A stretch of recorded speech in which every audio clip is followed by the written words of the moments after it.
You are now listening to the Inner Circle Podcast Network. Never die. Never die. Never die. Never die. Never die. Never die. Never die. Never die. Never die. Never die. Never die. Fuck you. All right, it is Friday. It is 8:15 a.m. And before we get into today's podcast, I'd like to thank Jon Andersen's Thrive Body Transformation Program. Look, if you're trying to lose weight, get in shape, you're trying to dial it in, you're trying to achieve the optimal body you've always wanted, well, guess the fuck what? You can easily do this with a step-by-step program. You reach out to him, how to eat, what to eat, when to eat, how to train, anything you want to do. You don't have to be an athlete. You don't have to be this superhuman person. No, you can be a regular person just like myself and get yourself in shape, in the best shape of your life with Jon Andersen's Thrive Body Transformation Program. Just mention the Angry Dad and they'll take care of you. CH Concrete, serving the San Francisco Bay Area. That is CH Concrete, serving the San Francisco Bay Area. No job too big, no job too small. Residential, commercial, does not matter. CH Concrete can help you. Just mention the Angry Dad and they'll take care of you. CBD Relief. I'm talking about Ready Relief CBD, a topical CBD ointment that you literally shake the bottle, rub it on the spot you want, and it comes in a bottle with a steel ball. I rub it right on the spots. I have nerve damage. I have shoulder damage. And you know what? It gives me that relief that I need to relax, to sleep, to just get away from that chronic pain. And you can get the same relief at ReadyReliefCBD.com. Use code AngryDad at checkout. That is one word, CBDRelief.com. That's one word, AngryDad at checkout, and get hooked the fuck up. That is 25% off your order. Official is a hip-hop inspired street brand. It comes from Tucson, Arizona. They are loyal to the soil, and you know what? They have high quality materials, high quality gear, and you know what? Official, you can get 25% off your order with Angry Dad at checkout, and anything over 50, and you're getting free shipping. So that's 25% off and free shipping with orders over 50 at official.com. So get hooked the fuck up. Now let's get right into today's show. You know what? I got my boy Joe B from the Inner Circle joining me. What's up, buddy? What's up? Joe, this is the first time that we've actually been face to face. Yeah, I think so. You know, the podcasting circle, you know, it's the Inner Circle is it's a thing, and it's a funny thing. The banter back and forth is great. And you know what? The one thing I love about it is everyone lets it all hang out and there's no fucks given. And that's the one thing I love. Hell yeah. I was honored to be a part of it while I was running with it. And I'm glad that they still allow me to be even in the chat and still fuck with them, because they could just kick me out and be like, nah, bitch, fucking work only. Well, hey, and that's the thing too, is like, it's more than just a podcasting networking group. It's just a bunch of guys that literally, and girls, you know what I'm saying? Because there are two girls in our network, and they're in the background. They throw the jabs in, and Beth has the comebacks. Yeah, no, her and DJ fucking kick it. No, it's a good group. If they ever do a meetup again, you should definitely go. That was a wild and fun and productive time. Yeah. Like, we got a lot of shit done, as well as fucked off a lot too. Well, yeah, like I said, the Cavs wants to do this Las Vegas meetup. I'm completely with it, but everyone has their reserves about it, because everyone feels it's going to fly off the handle, but it's going to fly off the handle no matter where it's at. Yeah, but Vegas, I feel like, gives it that extra incentive to fly off the handle. There's a lot of shit that goes on that can go on in Vegas, which is very, very true. But if we do the buddy system and we all hold hands and walk in a circle, we'll be fine. Yeah, it'd be a good time. Vegas would be a fun trip. Oh yeah, and I'm not gonna be shy about it, but it's closer to my house. Yeah. Everyone's on the East Coast, and you guys are like real East Coast. Yeah, us, Adam. I mean, even the What's and Beth and DJ and holding down Florida. It's just a line drive. You could take 95 all the way down and pick up everybody on the way. I'll tell you. And then it's me and Mikey from the Phelan Hollywood. We're holding down the West Coast, but he's at least a 10 to 12 hour drive from my house, even though it only shows it's a 6. That traffic. Freaking, yeah. It's the worst. It's the freaking worst. Better off taking a plane for that shit. Hey, that's no joke. It literally costs $50. You spend less in gas Damn. flying down there than you do fucking driving down there. No shit. Yeah. LA wouldn't be a bad spot for a meetup either. Oh yeah, no, LA wouldn't be a bad spot at all. But you know that's well, also too, just thinking about that's Mikey's territory. So it's at least we're in the area of someone who knows something. You know what I'm saying? Yeah. That would be a lot of fun, dude. Oh yeah. You know, and shit. So what's going on this week for you? I know you've been getting the kitchen done. Yeah, still stalled on the kitchen. Was waiting on the backsplash. Finally got that stuff in, so I got to finish it up so I can get back to cooking and doing stuff like that I enjoy doing. Trying to dial in nutrition, especially with working out. Gearing up for CrossFit comps and shit like that. I know you bag on CrossFit all the time. All the time. I get it. It's an easy target. Well, you know that it's the new kid to the block, and so you know the youngest always gets the brunt of the harassment. I'm going to call it because you know and we all have little. You know, if you have a little brother, you have a little sister, you have. Guess what? Someone's got to eat shit, and it's never the oldest. Yeah. No, but as long as you're getting a workout in. No, that's the truth. That's the truth. Be healthy. I respect the work and I respect the effort, but like I said, it's just someone's got to get ragged on, and you know what? It's just that when you're because like CrossFit's been around for let's say 15 years now. Yeah, it's still that. Yeah, new. Still relatively new. You know what I'm saying? Bodybuilding, strongman, powerlifting, that's been a thing. You know what I'm saying, for the longest time. So like, when you get the new kid on the block, everyone's going to be kind of hesitant towards stuff. And, you know, I have friends that do CrossFit. I know people who do professional CrossFit. And, you know, it's everything has its own cult following, but CrossFit seems just to go that much more into the cult feeling. Yeah, it's like the veganism of the workout space. Yeah. If someone does CrossFit, they'll tell you they do CrossFit. Yeah. I'll have it. But other than that, not too much going on. Like just hanging out with the fam, trying to, I mean, it's finally summer, well, getting to be summer. So outside stuff, opening up pools, the normal activities, hiking, shit like that. I like to go on monthly trips with the fellas, do some mushrooms, have fun, hike. Nice. Fuck around. Is that? Yeah, see, out here, you know, it's beautiful year round. So it's always freaking nice. You know what I'm saying? And I got my hot tub that I maintain I got to go out there and do the chemicals every day. And I soak all the time. Cause like I said, I got bad shoulder, bad back, and that thing's a freaking godsend. So I'm like at least every other day I'm in there.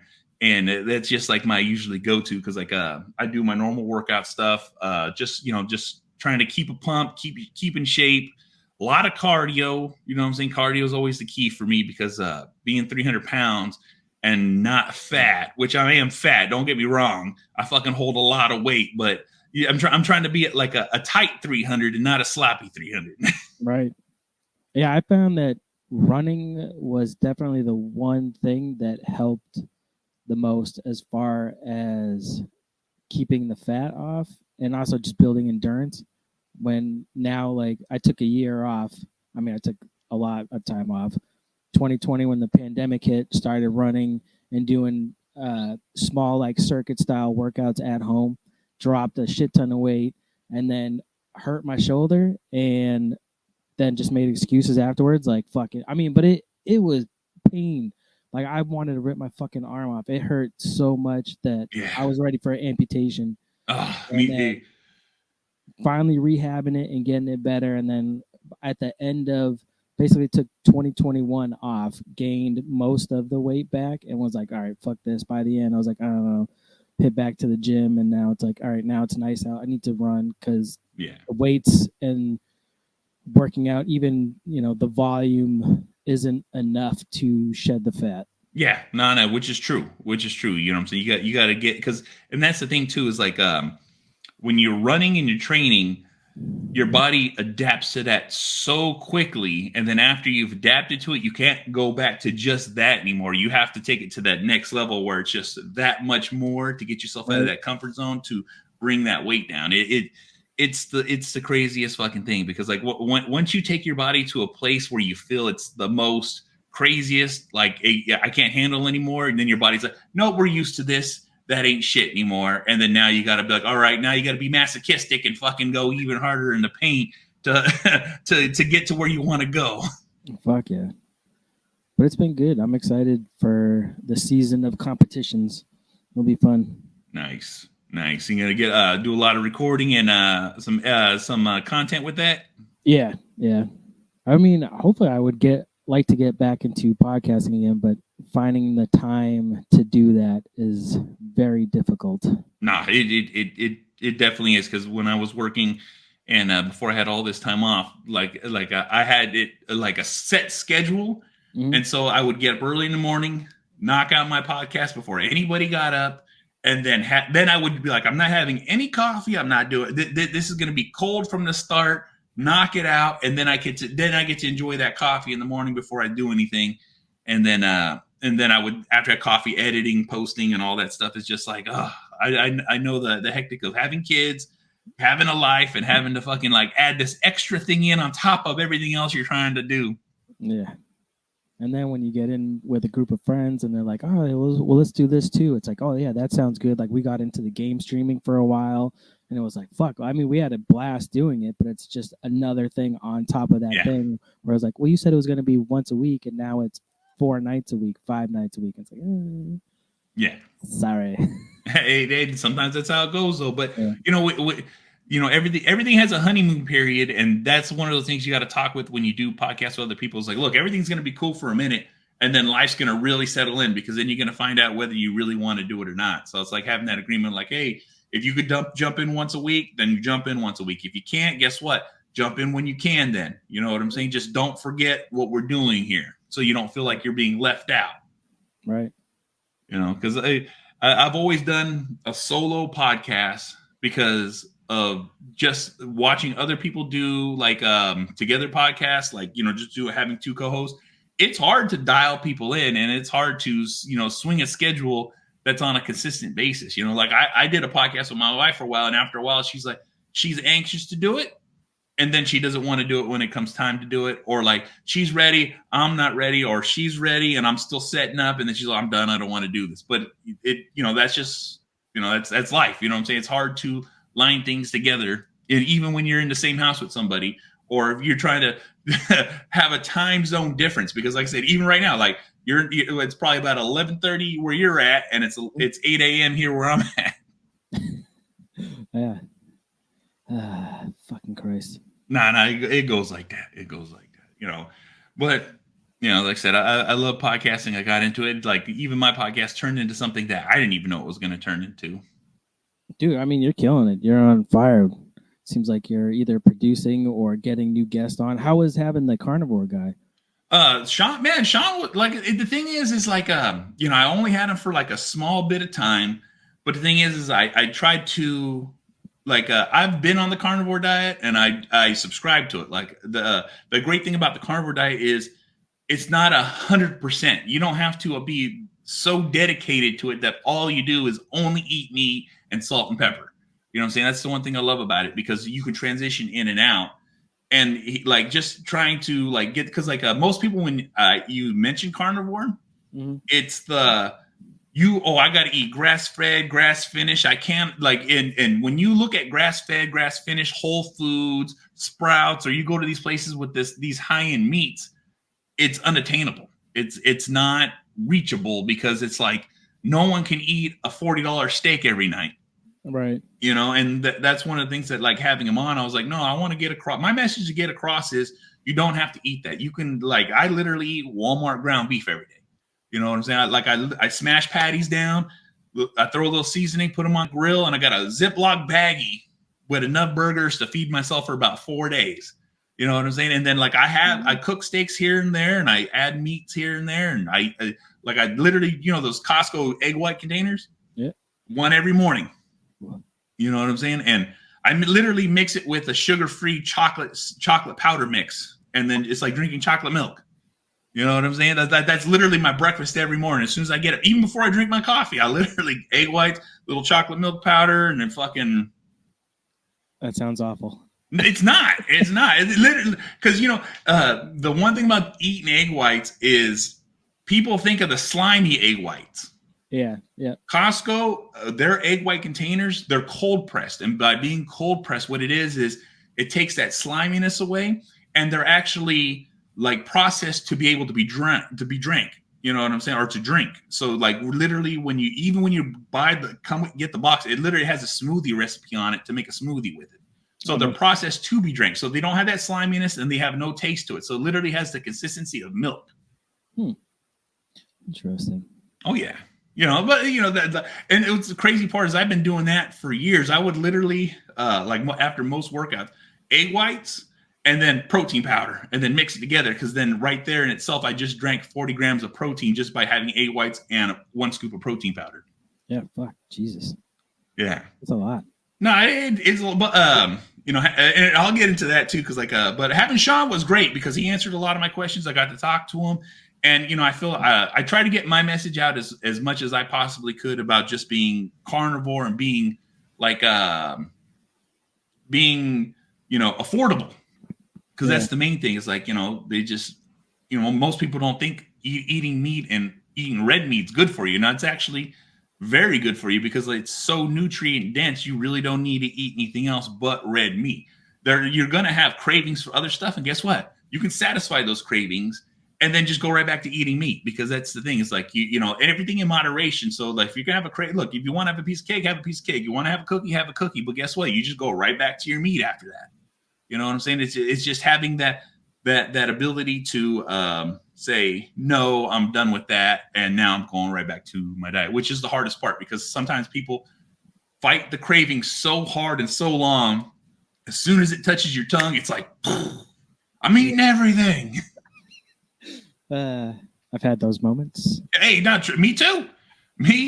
And I'm a big guy and I can eat so much fucking food. So like I've literally done food challenges. I've done like just eating massive amount of food. And I've been born, that's literally like, but when I was 10 years old, I was 5'11", bro, already 200 pounds. God damn. Yeah. And so I'm 6'5" now, 300. So the thing is like growing up, that's literally what my mom would buy 4 gallons of milk a week. And I was allowed to drink 1 a day if no one else drank it. God.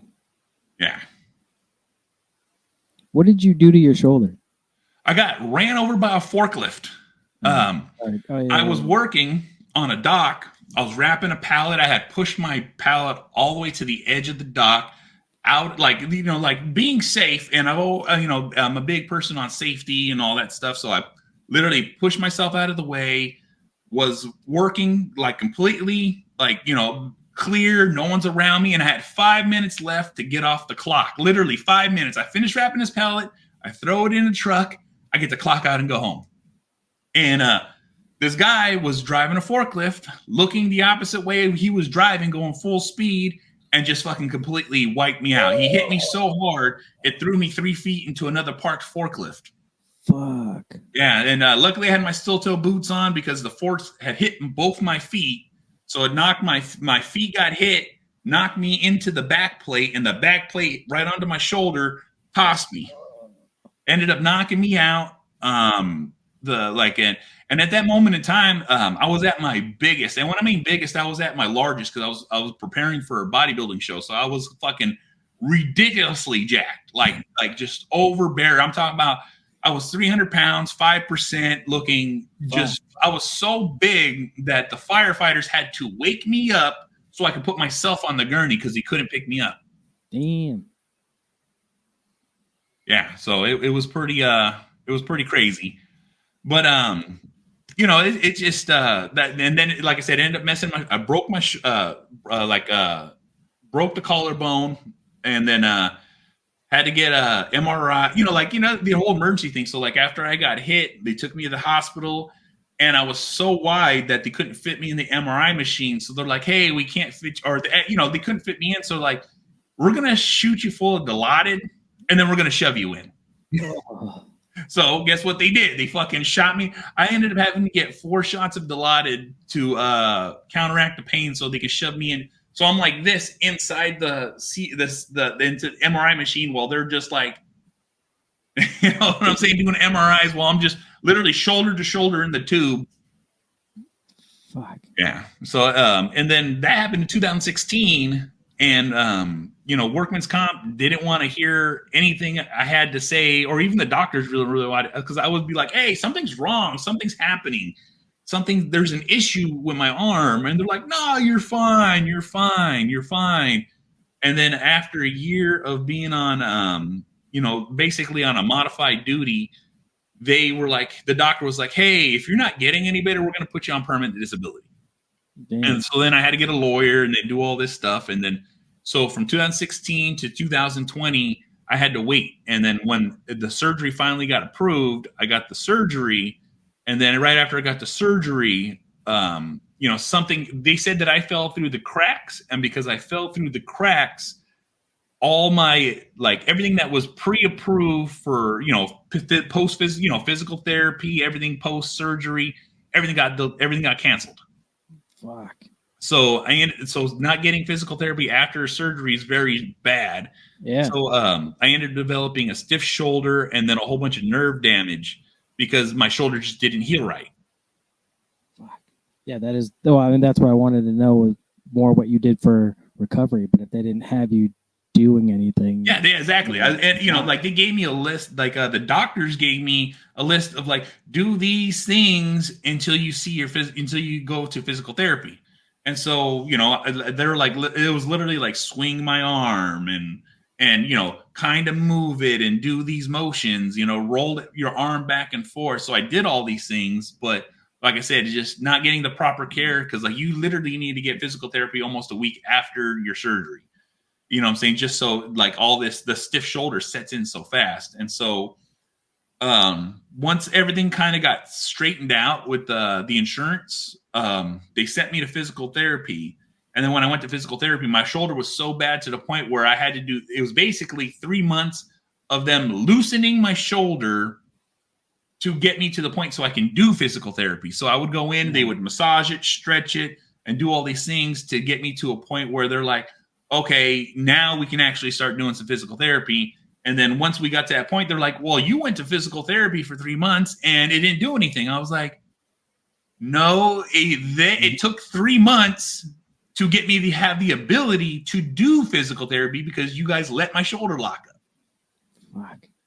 Yeah. And so, you know, and that's the thing is like, you know, I'm just dealing with that. And like I said, I'm still dealing with that. I'm in limbo right now because like, the insurance doesn't want, there's a lot of stuff they don't want to do. They don't want to pay for any more imaging. They don't want to pay for any more physical therapy. They don't want to do anything. So I'm literally just at home until the doctor says I'm okay, or at least that's how it feels. It feels like I'm just sitting around until someone gives. And, you know, it's not like I can do anything. So I'm just literally been home for almost 2 years. I've been since 2019, November. That's the last time I went to work. Damn. Yeah. So I literally just been home. And, you know, once I was, you know, out of the sling and okay. And then that's when I made the conscious decision of like, I am dedicating all my time to podcasting and to what I'm doing now. Nice. You know, so like, it's just like, if I'm not doing anything else, I need to take my own advice and put my shit first. Yeah. Fuck yeah. Yeah. And so, you know, that's just what I've been doing now. And, but also too, like I have no feeling in my left foot.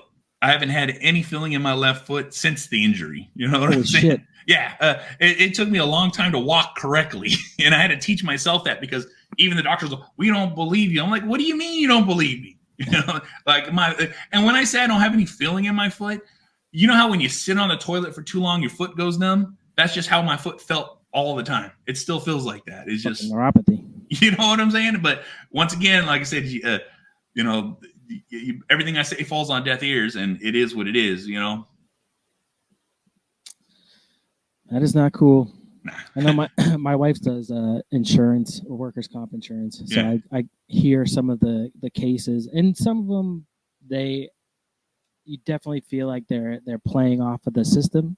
Oh yeah. And then there are certain people that are like, nah, man, fucking let's fix this shit so I can go back to work. Like, I don't wanna be crazy. Yeah. And that's exactly it. It's like from the get go. I went out for a 3-month surgery. Literally, get the surgery. I'm out for 3 months, and I go back to work. And that's not the case. You know what I'm saying? Oh, like I literally I was like, I got 3 months. I'm gonna take it easy. I'm gonna fucking, and then I'm gonna come back to work. And nope. Now, is it hard to like when you're working out and lifting? Like, are you able to do the same on both sides now? No, I do a lot of static stuff. Like, there's a lot of modified stuff that I have to do because I can't do anything really overhead. I can like my good on my right arm perfectly fine, but I can't do any overhead lifting on my left arm because I can barely get it up. Wow. But what I end up doing is a lot of static stuff. So like I take bands, I'll tie it around my waist, and then I'll just put my shoulder into a position where like I'm just holding tension. And so just by holding that tension, it's supposed to, it's like all part of the physical therapy stuff that my doctor gave me. And I'll hold it till I can't hold it no more. And then I let it down just to kind of keep a little bit of the muscle shape, Fuck. Yeah. That sucks. Yeah. No, it's just like that too. It's just like, there's like, there's ways around everything.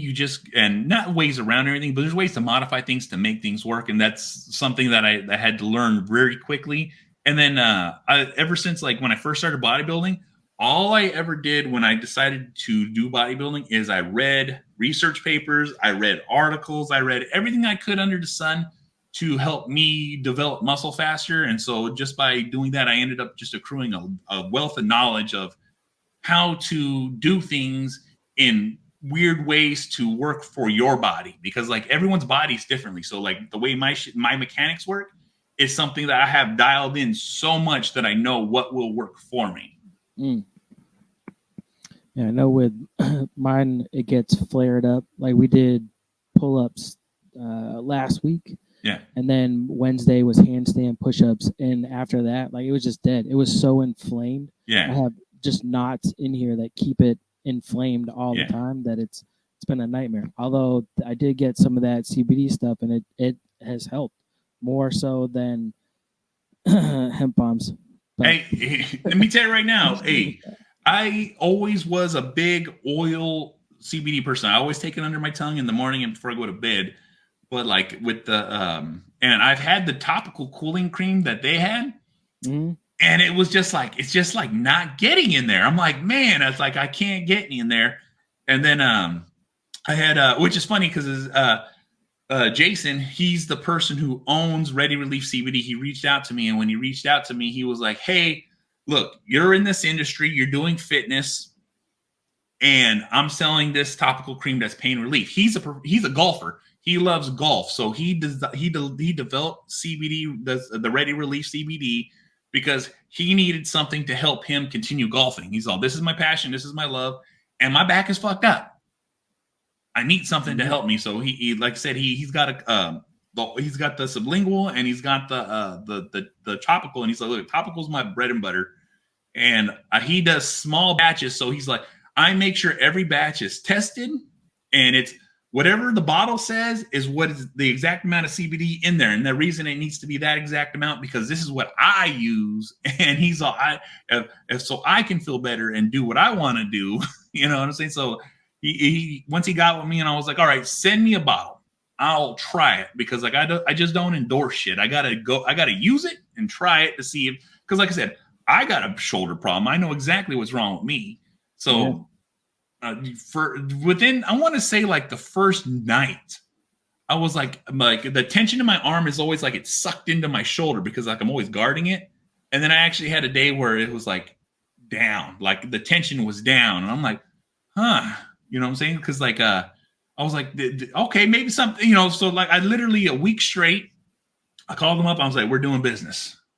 Nice. You know what I'm saying? I'm like, let's try this, because like I said, like with all the shoulder injuries and shoulder problems that I have, and then especially because like for the pain that you're having, and you say it's all internal, right? Because you can feel it deep in there. Yeah, it's a knot that's right here. I think it happened in October. I went for a massage, and you could feel her slide a knot in my back, and it went underneath my shoulder blade, and then she left it and was like, all right, come back. And I never went back. Yeah. And then after just probably not being ergonomically correct at work, sitting at a desk, you could feel it start to get inflamed. I lost a lot of mobility, and it was just I wanted to rip it off. Like, it was killing me. And then after a while, like, I found knots. I got work done to it as far as massaging, and then after this last week, it started to tense up again. I'm like, fuck, like, now I can feel the knot. Like, I play with the knot trying to get this fucking thing out, but rubbing that stuff there and all over the backside, like, it feels a lot better. No, it definitely does. It's like I said, for me, it was like almost immediate. And it's funny too, because it's like I wasn't prepared for how well it was going to work. Because just like you said, I've used, I want to say, the companies I used are Spectrum, Hemp Bombs. I want to say, what was the other one? It's like hemp something, where it's like, it's a green, but hemp CBD or something like that. It's like a very popular brand. And then Select CBD. So I've used all those, and the cream, it never ever seemed to like it would be surface level feel okay. You know what I'm saying? Like it, like almost like an not even an icy hot, where I can feel the coolingness, but I wouldn't feel like how much relief I want. But with that, the ready with that steel ball, because I dig it in there. I literally just like, for those who aren't watching, I'm like scraping my arm, and I'll literally just rub it in there as hard as I can and almost use it to massage it. And actually, like I said, it gets almost to the bone, because like I get that the feeling I get after it, it's just really, it's comfortable. That's the funny part, Yeah. It's weirdly when you start playing with the knots. Yeah. It's painful, but yet relieving at the same time, where you're like, just keep going. That's it. Don't stop. But what's called, before we get off to, I'm going to show you a few rotational exercises to do. And I do them every morning. And the reason I do them every morning, because like being a bodybuilder, and when I was lifting ridiculously heavy, I would have that internal pain in there, just like I said, a knot. It's like, I can just feel the tension, and it sucks. But there's actually a few movements that you can do, and I do them every time I do any kind of shoulder exercises, or any kind of like chest exercises that are going to require to put that strain on there. And what it is a lot of people don't know, this is all bro science on my end, but you have to train the ligaments and joints to take the stress and pressure. And so there's literally just, I'll take 2.5 pound weights, put them in my hand, and make a couple, and do like a small mini warm up with them.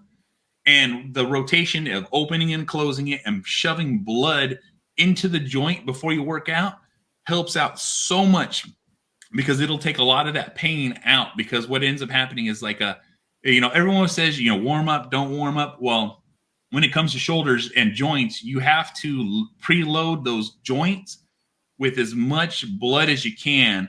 And once you get it in there, you almost get, it's like basically like getting a pump in the joint. And then when you do that, it literally cushions and takes the brunt of all the stress that you're going to put on that joint. And like I said, and it's literally like a little 2-minute, 3-minute, warm up. And then once I started doing that and implementing that, it takes so much stress out of the shoulders, where you're like, that internal pain that you're getting is almost not there. Sweet. Oh yeah. That'd be fucking dope.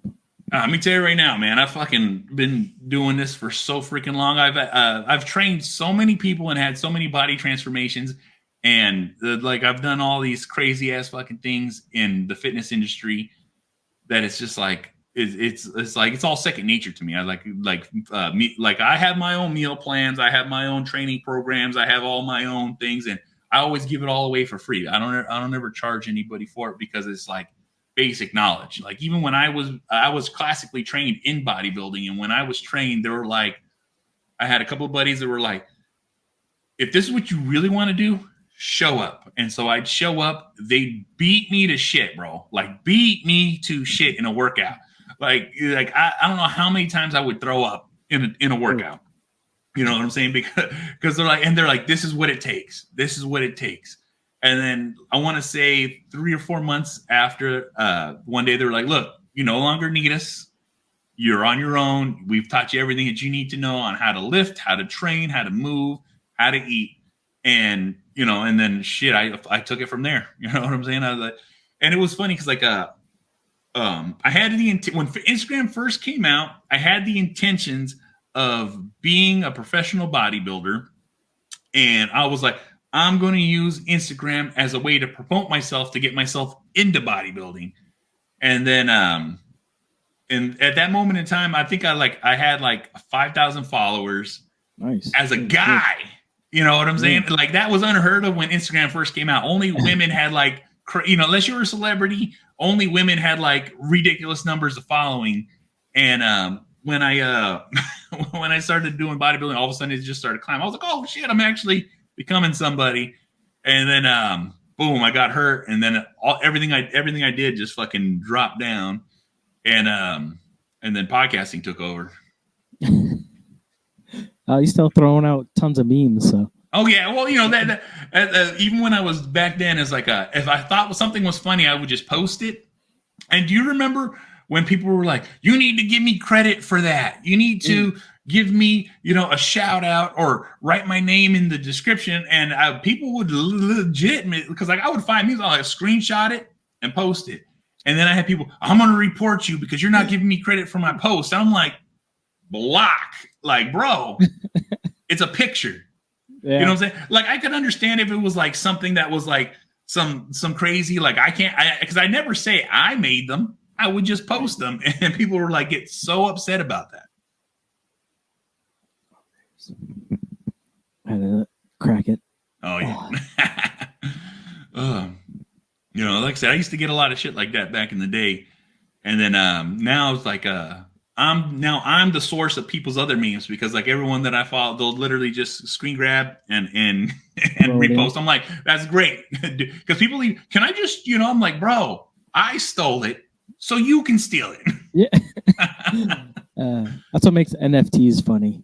Yeah, it's just digital art that people can screen grab and steal. Like, it's not exactly like it I don't know. Like they're talking about NFTs going down, so I'm like, but also too, I'm a fucking idiot. I don't know nothing about technology.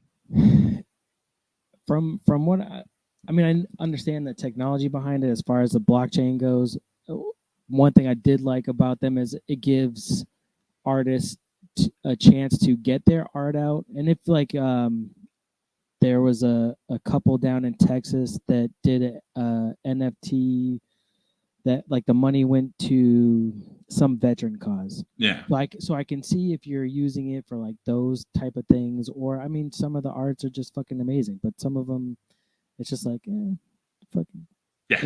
A kid graphic designer did this. Like, you're hoping that value goes up of this piece by trading it through other people, and that there's only limited, but it's, if you go, oh, look what I got, somebody can go, yoink, I just screen grabbed that, now I also have that. Yeah, exactly. Like, it's who the fuck cares? You know what I'm saying? It was funny too, because like I know you're a big UFC fan, I'm a big UFC fan, and they started doing UFC NFTs. And I tried to buy the Francis Ngannou and Gain NFT, and they were like, "Oh yeah, this much money." And I'm like, "All right, cool." Fuck it. I'm gonna just buy one to say I have one. And I did the whole process of what the instructions said, and they're like, "It won't let me buy it." I'm like, dude, I was like, "I'm done. I'm good. I don't need it now." It's gonna take the place of like trading cards. Yeah. You know what I mean? Wasn't like Riley and Hunter and all them buying like all those NFTs or for like basketball player cards or something like that? Yeah, whatever those things were, like the digital trading cards, some shit. I mean, if you're in on it and know how to do it and you can make money off of it, kudos to you. That's it. I don't have time to invest in researching all that shit and then watch markets crash. Like, I'm too old for that down. Shit. Yeah. Remember when Dogecoin was a thing? What's crazy too is I like literally quadrupled my money on Dogecoin, because I had bought some like when it first started, and everyone's like, because I download Robinhood And I was like, oh, okay, cool. You know, I got some investments and stuff like that. And then someone kept saying Dogecoin, Dogecoin. I was like, what the fuck is a Dogecoin? So I looked it up. I'm like, all right, cool. I put about $200 into it and then turned around and made 2,000. Nice. Yeah. I'm like, cool. Yank. Yoink that. As soon as I was like, it ain't going any higher. Yeah. Hey, fucking, I know. That's the thing too with like Robinhood and shit like that is every state has their own laws. Like, so crypto you couldn't do on Robinhood until recently after Dogecoin and Shibu like started spiking more. So now they're like, oh yeah, you can do it in this state. So you'd go to do it and then it fucking tanked down. You're like, oh well, all right, that was pointless. Glad I waited so long to be able to get into the hype of fucking everything going on. Like, it's fucking nuts. That's it. I tell you, because that's like what we did. We're like, you know, I was just buying. I like I said, I was like, I had an extra 200. And I was like, fuck it. You know what I'm saying? I'll see if it sticks. And I just happened to get right time, right place. You know. The thing would have been like to invest in Bitcoin. What 2000? Oh my god, man! People were just giving away Bitcoin back in the day. Oh well. Missed that. I don't want to say missed that boat because it's still, even though it's down now to what I think like 29,000 this morning. But it's still worth money. It's gonna go up again. Like it will get back up there. It's like now it's almost a time to keep jumping in on it and just. But to be in that initial jump when it went from like 9,000 to 30,000, you're like fucking ching ching. That's it. I think I got I've mined Bitcoin before. And I probably got like maybe like an eighth of a Bitcoin for mining. It's like just floating in my wallet. Dude, fucking, it's all crazy. I mean, the internet age is crazy. I mean, using StreamYard to record stuff and being able on YouTube, kids streaming. Like my son made, I think, $120 in January streaming on Twitch. I'm like, what the fuck is that, man? Yeah, no, it's insane. It is because like. I grew up in the age, you know, like I said, we grew up in an age where internet was like not a thing and then turned into a computer. And then we used to sit around and be like, can you imagine if we all connected our computers together? Because like before you could just like link computers together and share like that. And if it was wireless. Yeah. And then all of a sudden, what the fuck? Fucking AOL CDs for the new edition. Net zero. Oh. My God, like I said, I remember all like the thing, and it was funny too. Because like I've always resisted using computers and using everything because like no, I'll just go to the store or I'll just pay for it at the place or I'll just and then it became a thing where it was like necessary because like I like even recording my podcast, and this is probably like 2-3 years ago. I was still crudely doing it where I had two phones, one recording a video, one doing the audio.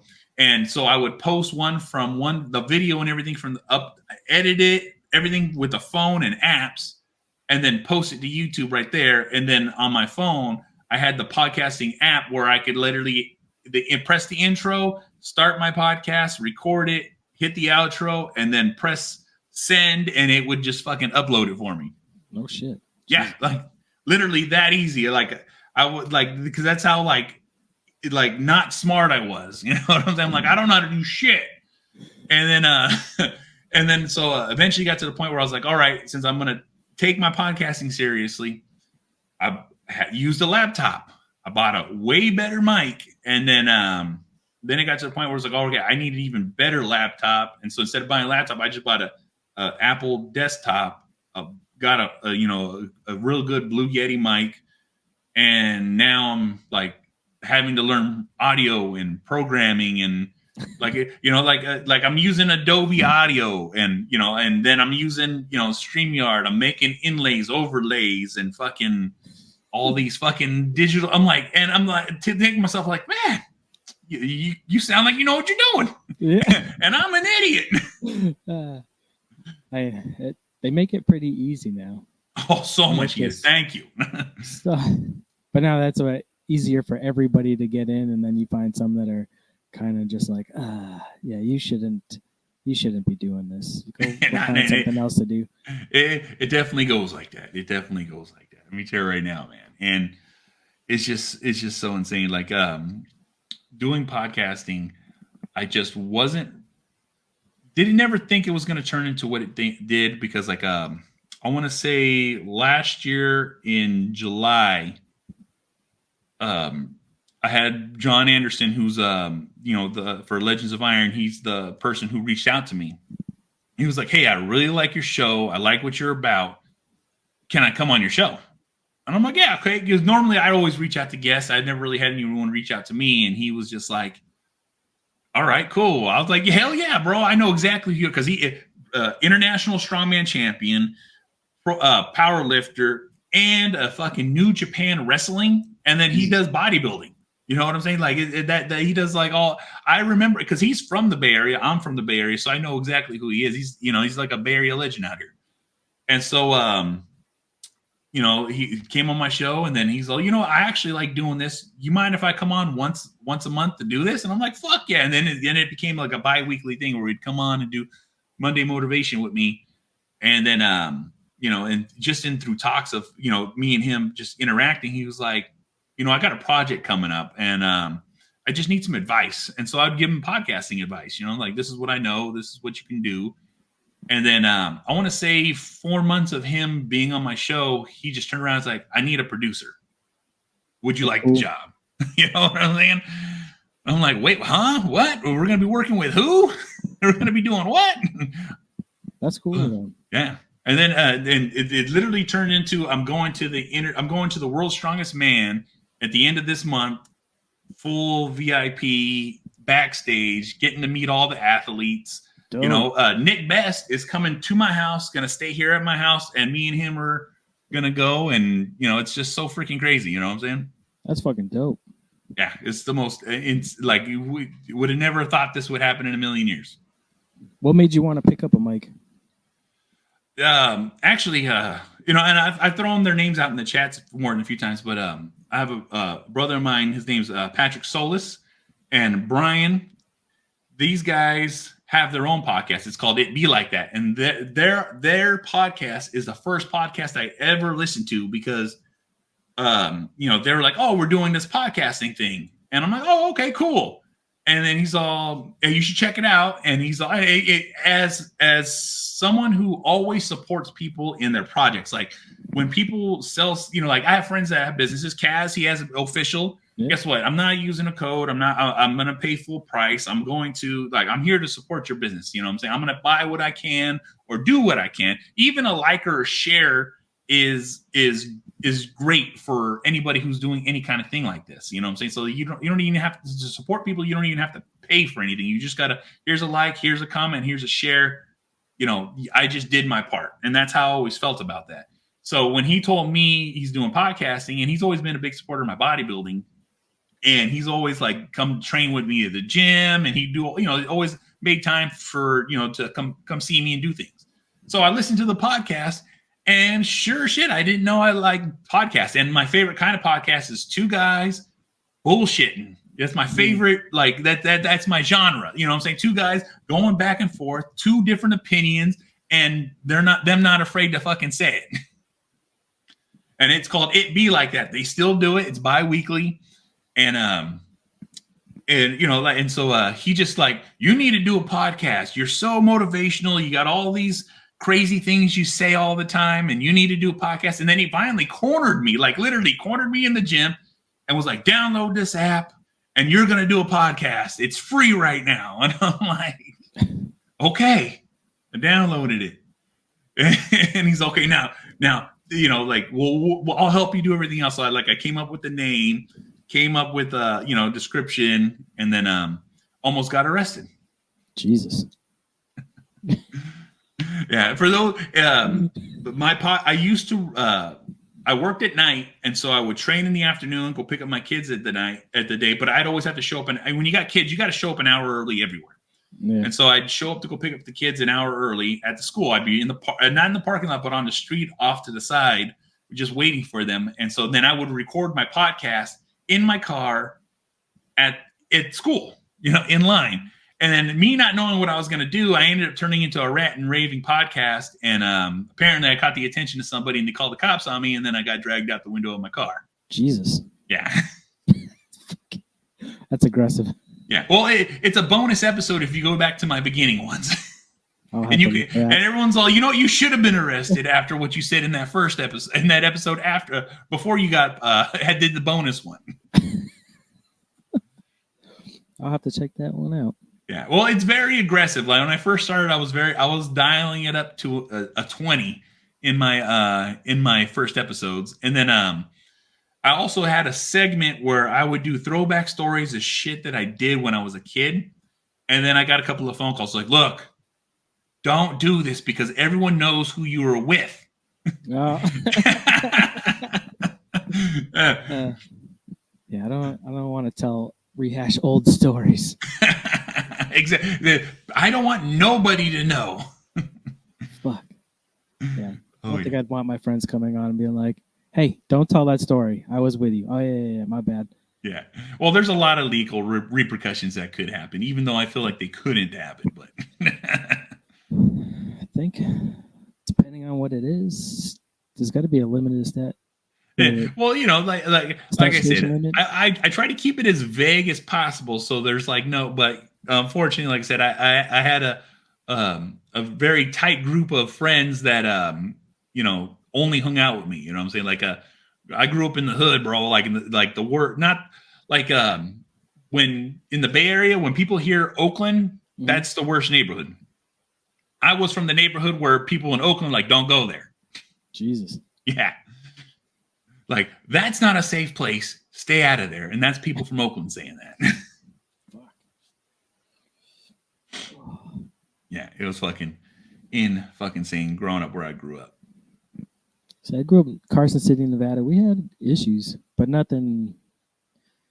The only thing I can really remember because I was young was Halloween. We had a trick or treat during the day because of the gangs at night. Yeah. It was always daytime trick or treating. Yeah, not it. Where I'm at, it's like an extremely safe neighborhood if you live there. Yeah. Everybody knows everybody. Everybody's family.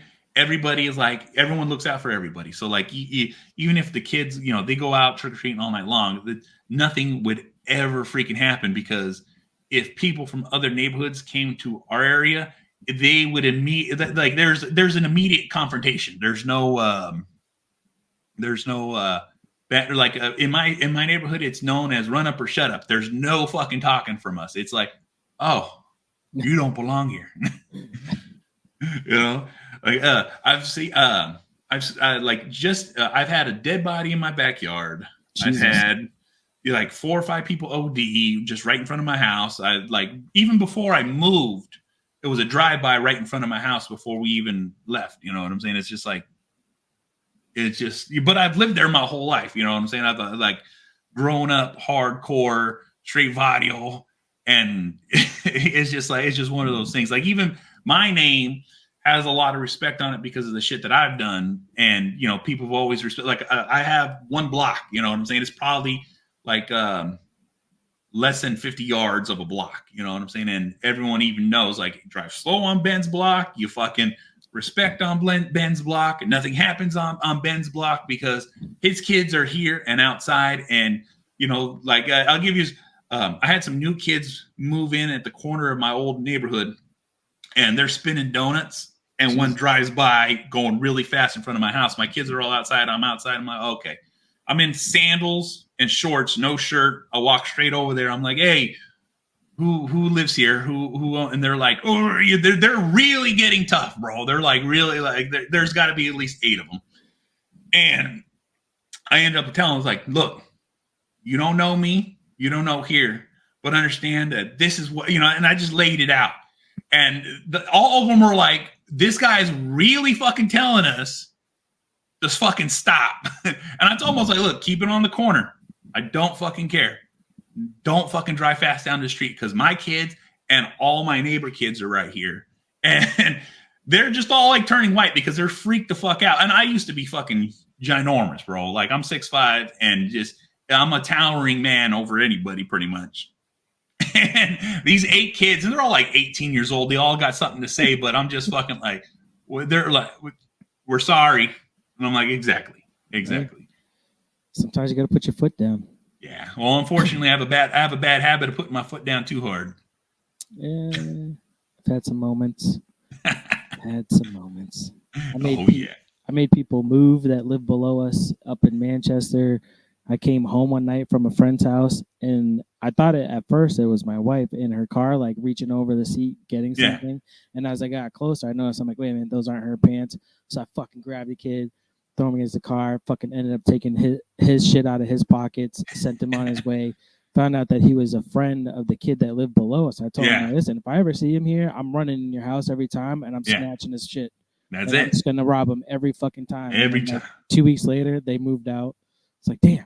They weren't bad people, but their friends. Like, check your friends.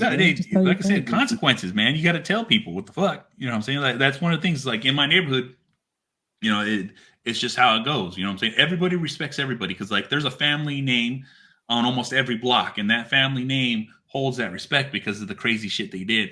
Like, you can't see it from here, but I have a photo and a picture of like the one of it's like an uncle twice removed or whatever you would call it. I can't even, you know, there's so many fucking technical terms, but it's just a family member from long ago walked into the police department of my neighborhood and shot the police chief in the head, like right in his office, and then got off. What the fuck? Yeah, exactly. You know what I'm saying? Sheriff. Yeah. But like I said, even then, like my neighborhood it's always been that crazy. Like even the neighborhood, it was like almost, I believe it was like the drug capital of the United States for like a year. God damn. Yeah. If it's marijuana, it's not so bad. Yeah, no, it was heroin. It was all heroin. The neighborhood was a big hype neighborhood. You don't want that. Nah, you don't want that at all. I've seen, like I said, I've seen too many people OD in front of me, or having to watch them as they do it so they don't OD. Or if they do, call 911. For real. Unless you're creating great music, stay off heroin. Yeah, exactly. I don't condone it unless it's for the arts. Right. Fuck. Oh yeah, no, like I said, it's just freaking crazy as fuck. You know, so it's funny because like I'm in the suburbs now. I'm in a super nice, quiet neighborhood. And when I first moved here, it was so eerie. And then now it's like, oh, you know what I'm saying? Like, I actually like being away from people, and I don't like being around people, and I don't like having to deal with people. And it's the most craziest thing because I've always been a city person. You know what I'm saying? My dad, like I always lived in the Vadio with my mom, and my dad's always been like off to the side, you know, farmland and hunting and shooting and all that stuff. So I have all that knowledge of hunting, shooting, skinning, gutting, fucking fishing. You know what I'm saying? I can literally take care of myself out in the wilderness. But I've always lived in the city, been around my friends, been around the hustle and bustle of like, this is my life. I like this. I like being in the mix. And now I'm like, oh, you know, there's an actual appreciation to fucking being away from everybody, you know? Yeah. I know, even I think when we went to New York City, like it felt more at home. I can deal with city for the most part, minus my kids sometimes. My head stays on a swivel watching. Yeah. Like I'm comfortable, but I don't. You don't want anything to happen to them. But there is definitely an appreciation, especially the further you get into seclusion, the more you're like, I could stay here. Yeah, it's the weirdest fucking feeling in the world. You know what I'm saying? Because it's like even now, me and my wife are like, you know, we should just like 4 or 5 acres on the outside of the city, and I don't want to have to see a neighbor, you know? And we're like, yeah, you know, I could definitely see us living that, you know, just on the outside of civilization life. Would you ever leave Cali or no? Here's the thing. I don't want to, but I would. I don't want to leave Cali, but I would. But like I said, I got 4 kids. My youngest son is with my second ex-wife, and I will never, until he's old enough to where like he can go and do whatever he wants and he's going to live his adult life, I'm never going to move far from that. You know what I'm saying? But we've definitely talked about like Arizona, Texas, New Mexico, you know, like just kind of getting out of California because like it's ridiculous here. Everything's Oh, freaking ridiculous. Like gas is literally getting ready to hit is like $6. Food and meat is even more through the roof. You know what I'm saying? Our taxes, like our taxes on the property of our house went up, even though we didn't do anything. You know what I'm saying? I'm like what the fuck? Like how does taxes go up on something that we even had appraised in God knows how fucking long, and all of a sudden the value is like how like you know what I'm saying? Like there's no refinance, there's no nothing. It's like all of a sudden it's like that much fucking more. It's like almost getting priced out, but we're not priced out. But the thing is like it feels like it. Right. Yeah.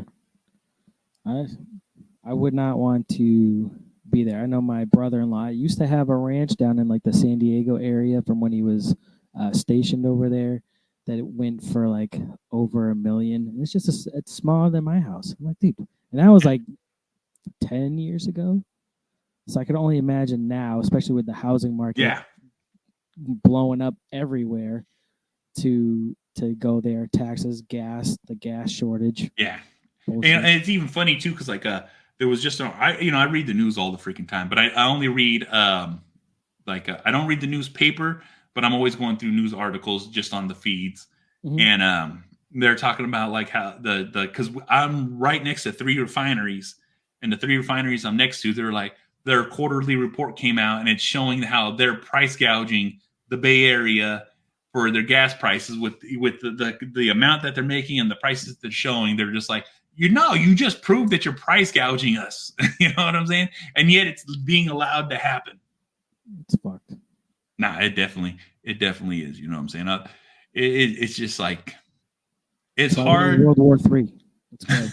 You know, something. It could happen. It could definitely happen. There's like so much turmoil going on in the world that there's like, how do you do anything, or what's gonna fucking happen, or what's going on? And it's just like, you know, I'm prepared. You know what I'm saying? I can definitely protect and take care of myself. You know what I'm saying? And you know, it's just like it's just so freaking insane right now. Very much so. But hurry up and do something. For real. Like Kruk. Either do shit or get off the pot already. You know what I'm saying? We got to make something happen. But I'll tell you right fucking now, bro. It's like, you know, California, the weather is beautiful year round, and that's basically it right now. You know what I'm saying? Like it's super comfortable, you know. And then like even with my job, if I can ever go back to my job, I have a great union job. You know what I'm saying? And that's one of the things that like I would hate to leave until basically retirement. You know what I'm saying? Because I'll be able to retire early enough, or whenever I can, and be able to like move to another state and be like, all right, cool. Guess what? I have a pension. I have all my setup, and I can just fucking go somewhere else. You know, and my wife works for the government, so you know we'll be all right if we move to another state. Hell yeah.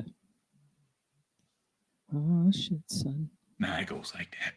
All right, brother. I don't want to hold you for too long, man, because I got you for an hour, brother. We fucking that just flew by. Oh hell yeah. Yeah, I was watching the clock when it got to like an hour. I was like, fuck, it's already been an hour? Yeah, you know what I'm saying? Sometimes it just goes like that. It's hilarious. You know what we need to do is we need to do a UFC breakdown on the next big card. You know what I'm saying? We'll do like an after talk and just discuss fucking UFC, just the fight, each fight, you know. Hell yeah, I'm down. Fucking, I was talking to Chris the other morning. He's like, you guys could like talk to each other singly versus blowing up the chat with. Like fuck no, everyone has to deal with that, Chris. Everyone, Chris, if you're listening to this point right here, understand that everyone's gonna have to deal with sports. Same thing when it goes through when the NFL season hits. That's all we're gonna. It just is what it is. DJ. Yeah, DJ. Sorry, too bad. Sports. I specifically when Adam and Bobby were like, oh yeah, I was like, no, we need more sports in your show, because your show is sports adjacent. NFL drafts happening, things are going on, and they just released all schedules yesterday for the NFL, and I'm gonna tell you right now, the Raiders are looking good. We made some fucking good fucking picks. We made some good pickups. There's a lot of adjustment happening. And just the way the Raiders are set up for this year, it looks fucking phenomenal to me. Hopefully you don't get your hopes up. No, my hopes are always up. The Raiders, it's always our year. I don't care what anybody fucking says. The Raiders are number one in my heart and in the world. I say Patriots are pretty much fucked since Brady left. Oh yeah, no, and let me tell you something right now. I think they drafted there's two things I hate: Bill Belichick, Tom Brady. I have nothing against the Patriots.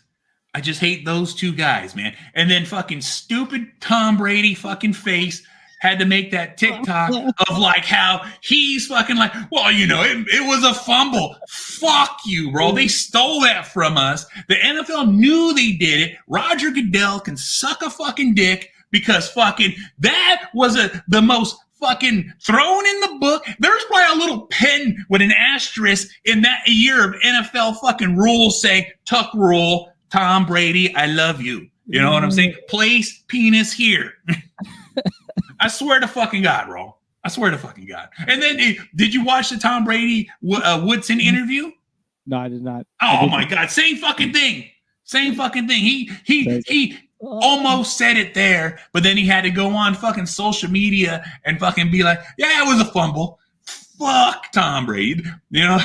He said it might be a fumble. He didn't say it was. He said might. Well, let me tell you right now, anybody who's not on that fucking tip of fucking Tom Brady, all right, understands that was a fumble. It's clear. It's on video. It's documented. It is a highlight. And yet again, the NFL colludes against the Raiders like they always fucking do and fucking hold us fucking down. Look, we understand Al Davis gave you the fucking shaft and did you dry. That's not our fucking fault. Leave our fucking team out of it, man. That guy is gone. All right. Respect to Al Davis, RIP, but at the same time, he did it the right way. His son has a weird haircut. He does. I'm not saying he doesn't. You know what I'm saying? He reminds me of that guy from he was a serial killer in the Spawn animated series where he was like a fucking killing kids and shit. Because that's exactly what he fucking looks like. Fuck yeah. Oh, fuck. What the hell was that guy's name? I can't remember right now.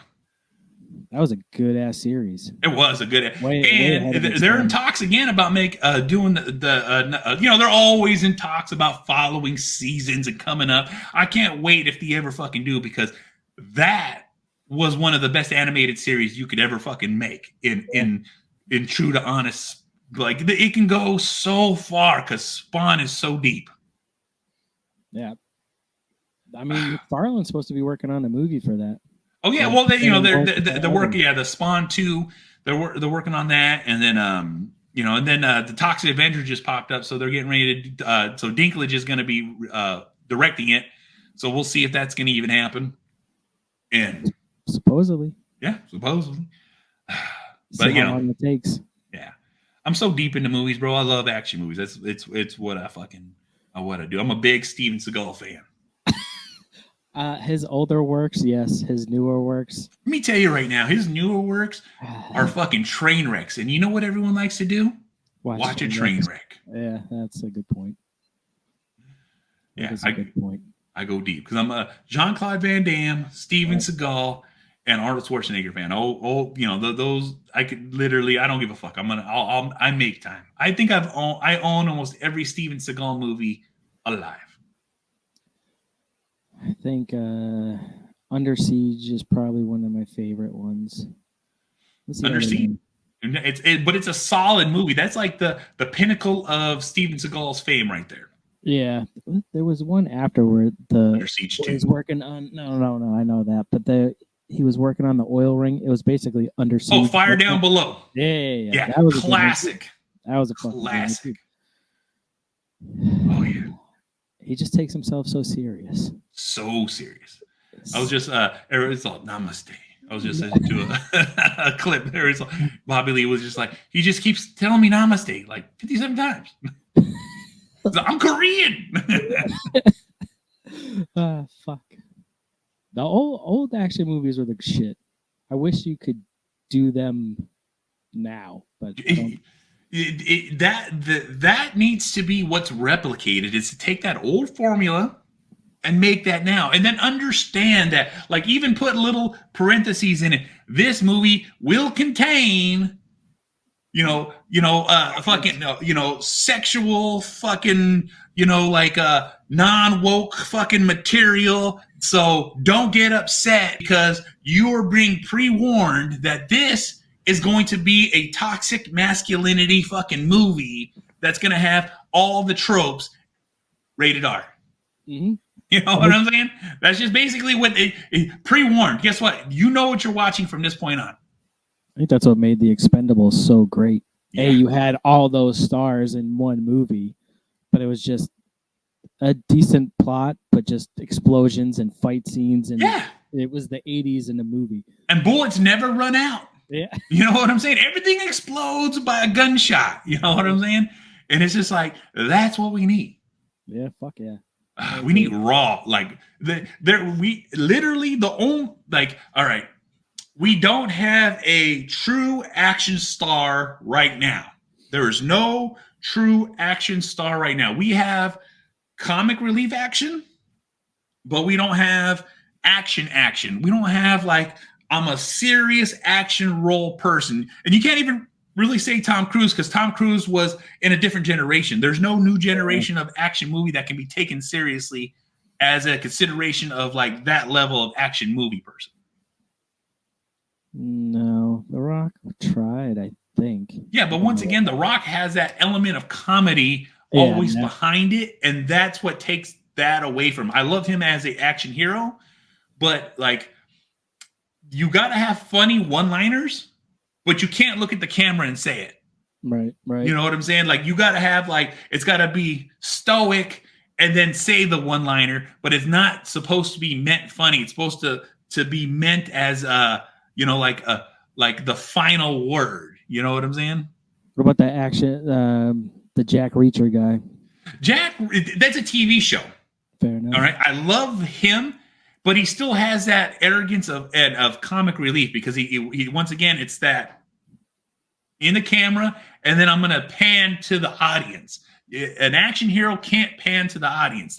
It's like this Ryan Reynolds effect where everyone wants to break the fourth wall, and that's how it always feels. They might not be directly doing it, but it's like that jab is put in there as a funny one-liner. You know what I'm saying?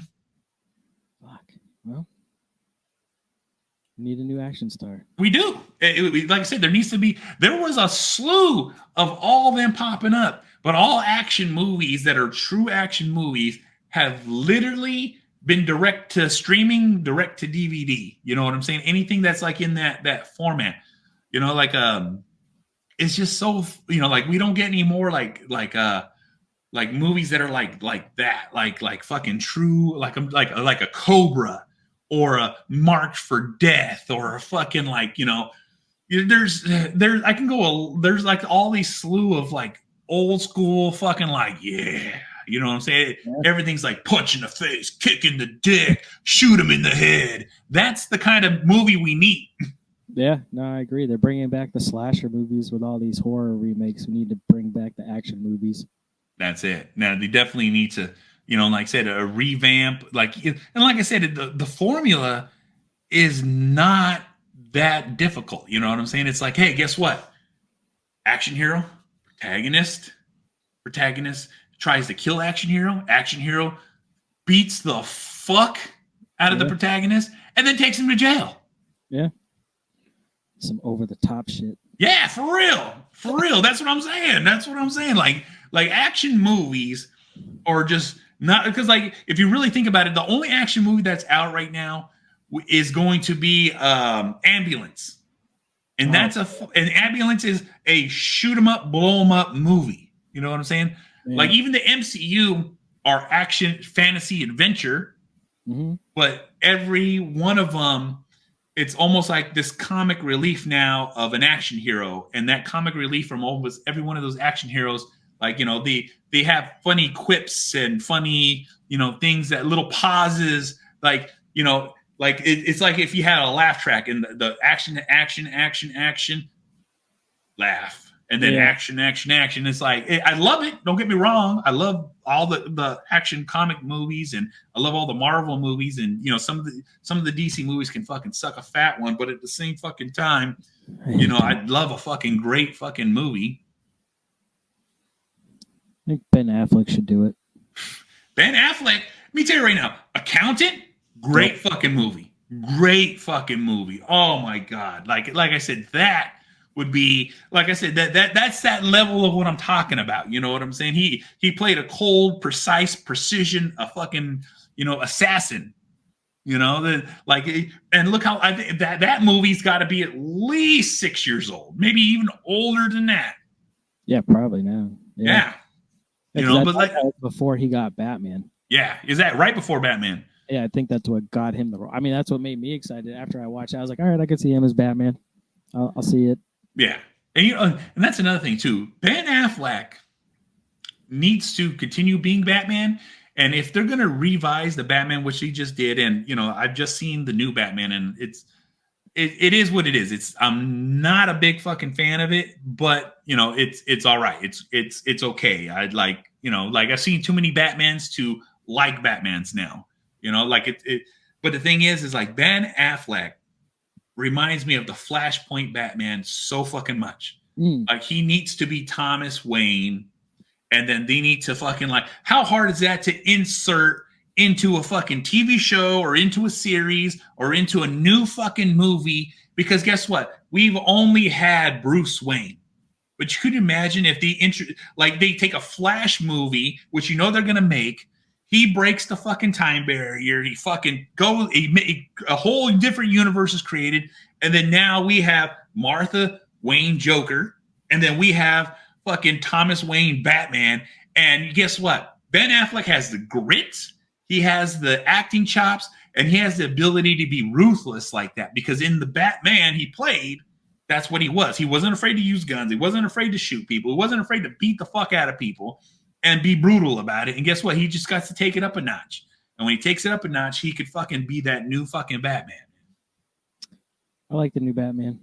It was a dark, gritty detective movie. There were some parts where I felt it was rushed, but overall, I was happy with it. I was ready to see where they take it next, and it was a good warm up for that universe. Although WB's problem is they tried to play catch up with Marvel and just rushed and jammed as much shit as possible. I mean, that's what the Batman versus Superman. Yes, but the Dark Knight Returns book is, and even the animated movie was fucking amazing, and they did fight. There was no need to put in Doomsday in it. That's not like they just jammed so much shit into it. And I know WB has a way of getting in, and now that they were bought by Discovery, hopefully they're gonna shake some shit up. I agree with the Flashpoint being the movie they should make, which is what I think they're gearing towards. But who knows if Ezra Miller is even gonna stay the Flash, because he's fighting people in Hawaii. Like, what the fuck? That whole universe just needs to blow up, go away, start over, start fresh, start with the Flashpoint movie, create its own universe. Yep. And then, go from there, but not. My wife's looking at me like I'm fucking retarded. Like, all right. But I don't know. Well, that's the thing, is like that's what happened with the Batman. It was pushed. I felt like moved as I was watching it. You know what I'm saying? Like I should be immersed. Yeah. And and that's just like how you're saying, is like they crammed so much into it. That's exactly what happened to me. You know what I'm saying? Yeah, it would have been interesting to see what Ben Affleck did with it, because originally it was supposed to be his movie. He was going to fight Deathstroke, which people were fucking all on board for, and then they're like, whatever, WB fucking sticking their hands in there, and he's like, nah, fuck it, I'm out. Matt Reeves came in and then rewrote the whole thing, and then Batman, I don't want to be Batman for this movie, and fucking bowed out again. So it's like, what the fuck? Be consistent. Start. I'm okay with the starting young if they want to go that route and be the year 2 Batman. Yeah. Working out. I'm good with that. do the same thing with your Superman and everything else. Like make them the younger versions that you can grow with. Yes. And have multiple movies with, not fucking like up 3 and I guess you're done. Time to reboot. Yeah. Or I thought Man of Steel was great for a Superman movie. Yeah. You know, it had its, That's my favorite one. But then to shelve Harvey Cavill after the whole, you know, Justice League debacle and Batman vs Superman bullshit. It's like now you just shelf him. Like, what are you doing, man? Like, there should already be a Man of Steel 2. Correct this fucking universe already. For real. You know, and that's the thing too, is like the MCU has that consistency. It's like, look, everybody has their shelf life. And so we're starting from this point and working to this point. So there's no zigzagging timelines, different actors. Everybody is like playing their places and doing their parts. And that's what makes the MCU, because it literally all ties in. The comic books are all like that. Everything weaves in together. So it's plausible for everyone to be in the same universe. But it's like they're creating these micro universes of this is this Batman. This is this version of Batman. You're giving us multiple comic book versions, and that's not working for any of us because everyone wants a consistent fucking timeline. Like, I can't wait for the next movie because the next movie's going to tie into this movie. Right. Yeah. So it'll be interesting to see what Discovery does with it, because I know they had a bunch of stuff scheduled for like they were going to do a cop show on HBO, but then they decided to pull that because of, you know, they did Gotham, which fuck that show. It'd be like that. They just, you fuck up. We already know the backstories of these characters. You can still do them without making them retarded. Like the whole Joker mythos is beyond me. I like the Joaquin Phoenix one. Like, it was a great solo movie. I don't know how you're going to do a sequel to that. Yeah, you can't. Other than to have them go full board. But you already had Batman as a kid in there, like, because you saw, you know, Bruce Wayne as a child. He's not going to grow up and all of a sudden to be even year one Batman to fight him. So exactly. It's just so freaking crazy because, like I said, it's just like there's the consistency needs to be there to be these movies. Like I said, it's just that's why I stay away from the DC movie. Like, I'll watch the DC movies when all the hype is down, because this is my new thing that I'm doing. I will scroll past a trailer. I will scroll past an ad. I will scroll past anything that has anything. Even as soon as I see the name, gone. I don't want to see it. I'm passing it up because the trailers give away too many key points where there's no more. I can literally figure the movie out from a trailer. I don't want that anymore. So now I no longer do that. So I wait for all the hype. I don't listen to podcasts. I'll put stuff off. I'll zoom past things because I want to see my movie watching foresight has always been everything has a clean slate. I have no preconceptions. I watch the movie because it's the movie. I don't want to hear no one's opinion. I don't want to watch someone's opinion. I don't want to read anyone's opinion. I need to see things with a clear mind so then I can really understand if I like this movie or not. And every time out of all the Marvel or DC movies that have come out, Aquaman is the only one that I've watched 3 times. Jesus. Yeah, exactly. And all it is because I just like the visual aspect of it because it's comfortable on the eyes. It looks good and it is good. And so far, it's the best iteration of their technology that they're using to create something. Everything else, like after a while, it's like when you have a 4K LED TV, everything is shown after a while, and it's like, oh, it doesn't look that good now. You know what I'm saying? Did you watch the Zack Snyder version of Yes, I did. That I thought was so much better than what Whedon put out as far as the CGI used at the end for the fight scenes. It's like, what the fuck? Like, how do you fuck this up and make it look like Power Rangers from the 90s? Yeah. Like, you have the technology. Marvel does it every year. Like, how do you make it look so bad to what, Snyder put out? It was good. Like, I don't know. Where WB did it the best is their animated movies. Oh, unparalleled. Marvel can't even keep up with that. They You know, did a and Flashpoint. They had Yeah. their own universe that semi tied together, but also had its own solo stories. Yep. And then their last one that they put out for that universe, like basically killed the universe, and they restarted with just different animation. Like Yep. stick to that then. Just stick No, if you handle live action, then do animated enough and put it on the big screen. big fucking time. I can't agree with that statement more because at the end of the day, their animated writers need to just be not directing movies, but writing scripts. You know what I'm saying? That's what it needs to be done. All the editing, everything they do. Their DC's animated versions of their movies and comic books are just so well written, so great dialogue, great fucking transitions, and that needs to be a focus that they need to do.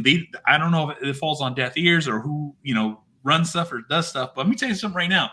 Their animated versions of everything that DC has came out with has just been like, that was good. Like my favorite versions of animated movies right now are Constantine's. Constantine's animated shows are so freaking good, so freaking on point. It's like, that is what John Constantine is. You know what I'm saying? I've read the comic books. I've been through those things. And it's just like, yes, that like say, like how hard would it be to take an animated version and translate it in? Because like what's even more crazy is like there's already storyboards all written out for these cartoons, and here's the storyboards, here's the actor scripts, here's all this stuff. Let's just do a small little trial run. You know what I'm saying? Mm-hmm. I mean, their characters are famous enough and have been around enough that I don't think they need to do all the solo movies that Marvel did to get that build up. Like you could just start with the Justice League and go from there. Yeah. And just make it like, the first one after Flashpoint in the animated was War. Yeah. Where Darkseid already came to Earth and they're meeting each other, battling him, and then they, succeed in doing it. That's all you had to do. Literally. So easy. Oh my God. Like I said, that's, it's just so funny because I'm pretty sure there's people ripping their fucking eyes out. I was like, no, I fucking love these fucking movies, and you guys don't know what you're talking about. I was like, no, I've been reading comic books since I was a kid. I've been trading comic books since I was trading comic book cards, comic books. I have a nice collection of stuff that I just keep Ziploc and sealed, completely out of sunlight, locked away because like these might be worth money one day. They probably are. I just refuse to open the fucking box because it's like any bit of sun's gonna fucking damage them. Yeah. And it's just like I have so much love for comics. Like even growing up, I grew up, like I said, in a really crazy ass neighborhood. So like everything that I would do or read or stuff like that, people are like, that's fucking weird. You know what I'm saying? But at the same time, I was like, nah, I fucking love this shit. Like shit, even right now, I'm in the middle of rewatching Dragon Ball original. So I'm watching OG Dragon Ball right now. I'm literally on episode 114 of the Piccolo series. Nice. King Piccolo just came in. And so I'm just literally going back and forth with that right now. Nice. I think I'm still on One Piece. I'll throw Dragon Ball Z on every now and again when I'm like making dinner or just fucking around. What the hell did I? Super I'm already finished with. I'm hoping that because they stopped Super after the Tournament of Power. Yeah. But yet the story still goes. Like, what the fuck? Why are we not animating this new shit? Oh, yeah. Well, that's the thing, though, too, is like a lot of it is animated. We just don't get it in the United States because we're always that far back. Oh, no, they said after Tournament of Power they were done. Well, but see, we got Hero getting ready to come out. They're taking the actual they're taking the show that they did for Hero and they're condensing it into a movie for us. Yeah, let's go. But let me tell you right now, though. Did you know that you can listen to audio mangas? Really? Yeah, it's a fucking thing. And you can also watch YouTube videos of people reading audio mangas, and then they show the manga as they're reading it. That's interesting. It's my new favorite thing right now. I did not know that was a thing at all. Once again, like I said, I didn't know either. I was just like, huh? like in a what? That's funny. Oh, maybe Jason should do that for his Orange Road. He should just read it, all his old books, and then show the pictures. Exactly. Like I said, the YouTube channels do really well. Yeah, might as well. Fuck.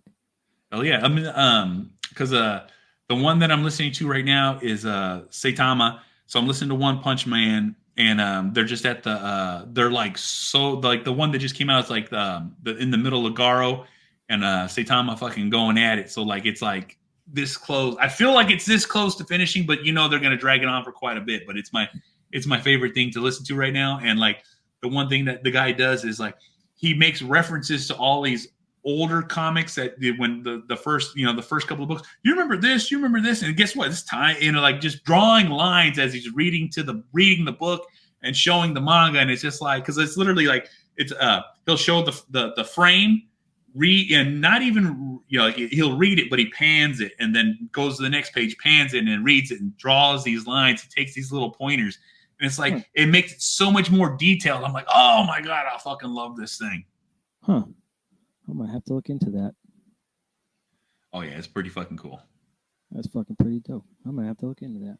Yeah, I didn't even know that was. I just happened to like find a video. I was like, oh okay, what's that about? And then you just start, and I was like what? This is where I stopped. That's crazy. I wonder if you can get in trouble for doing that. I don't know if you can. They do it on YouTube all the time. That's funny. It's like reading the script of something and then just showing you like the pictures from the book. Yeah. Like I said, I don't know if there's any legal repercussions, but let me tell you right now, that should have been a done tapped fucking market right there. Yeah, fuck yeah.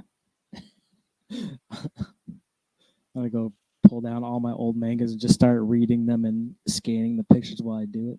Yeah, for real. I mean, right now. And then you don't even got to show your face. You literally just like, and then just,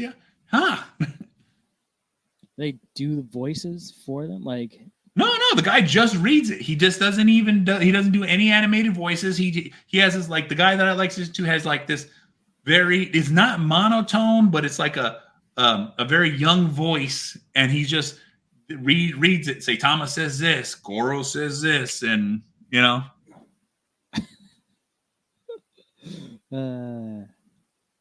that's fucking hilarious. It's fucking crazy, bro. Well, good for that guy for tapping into a market. Fuck. Well, shit. No, there's a whole lot of YouTube channels that do it. It's just you just got to pick the manga you like, because that's what these people do. They just do the mangas that they like. I mean, there's probably definitely a Dragon Ball Z one or oh yeah, Dragon Ball. Yeah. Interesting. Well, brother. Fuck yeah, dude. It's been an hour and a half. Fuck yeah. It didn't even it just completely went off the rails there. Thank you for having me. No problem. If you want to follow, people know where to follow you, let them know. Instagram is probably the best way, at Joseph Boulay. That's usually where I'm posting. If I ever do stuff, I need to get back to posting food once my kitchen's done, workouts, stuff like that, going hard, shit I like to do. That's it. And I'll put all the links in the notes. And guess the fuck what? This is the Angry Motherfucking Dad. You want to watch this shit? IGTV, YouTube. You want to listen to Spreaker, SoundCloud, Stitcher, Spotify, Google Play, Apple Podcasts, Podbean, SoundCloud, Deezer, iHeartRadio. This motherfucker's everywhere. You can easily fucking find it. Rate, review, like, subscribe, all that fucking bullshit. I'm also part of the Inner Circle Podcast Network, a group of powerful podcasters out there sharing that shit. That is innercirclepn.com. We'll take you every one of our websites, every one of our shows, every one of our platforms, and guess the fuck what? We have shows as Creatures of the Night, The Hood Diner, The Untrained Eye, The Plunge, Failing Hollywood, Simmons and More podcasts. Shit happens when you party naked. It's too hot for the internet, so you got to go to patreon.com/Team Elmy. And guess the fuck what? We'll see y'all motherfuckers on the next one. Fuck. Never die. Always living. Always living. Always living. Always living. Always living. Always living.